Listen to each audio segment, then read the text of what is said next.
میں نے آج رات آپ سب کے لیے ڈنر رکھا ہے۔ دعا کس ڈنر کی بات کر رہی ہو؟ ہمیں اس گھر میں بالکل بھی نہیں جانا۔ میں اس جگہ قدم نہیں رکھوں گی جہاں وہ عورت رہتی ہے۔ مجھے پتا ہے اور آپ ٹھیک بھی کہہ رہی ہیں، لیکن میں کچھ کرنے کی بھی کوشش کر رہی ہوں۔ برائے مہربانی میرا ساتھ دیں۔ انہیں بھی تو یہ سمجھنا ہوگا کہ وہ میرا بھی گھر ہے اور میں جو چاہے کر سکتی ہوں وہاں پر، اور آپ کے بغیر یہ ممکن نہیں ہے۔ میں جانتی ہوں آپ کے لیے مشکل ہے، لیکن انکار مت کریں، ساتھ دیں۔ دعا بیٹا بات کو سمجھو، تمہارا یہ ضد کرنا مجھے بالکل اچھا نہیں لگ رہا۔ لیکن موم وہ کسی اور طریقے سے بات سمجھتی بھی تو نہیں ہے۔ میں عزت سے پیش آتی ہوں تو انہیں لگتا ہے میں کمزور ہوں۔ انہیں سمجھانا بہت ضروری ہے، اسی لیے اب میں ان کے ساتھ الگ انداز سے پیش آ رہی ہوں۔ سچ پوچھو تو میرا دل نہیں مان رہا، لیکن اگر تم کہہ رہی ہو تو کیا کہتی ہو زینب؟ ٹھیک ہے ممی، آپ کہتی ہیں تو۔ ٹھیک ہے، شکریہ۔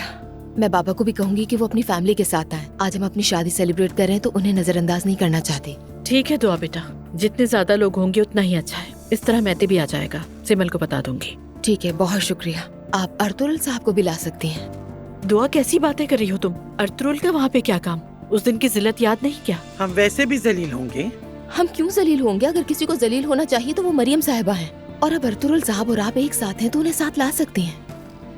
اچھا ٹھیک ہے بیٹا، کال کر کے بتا دوں گی۔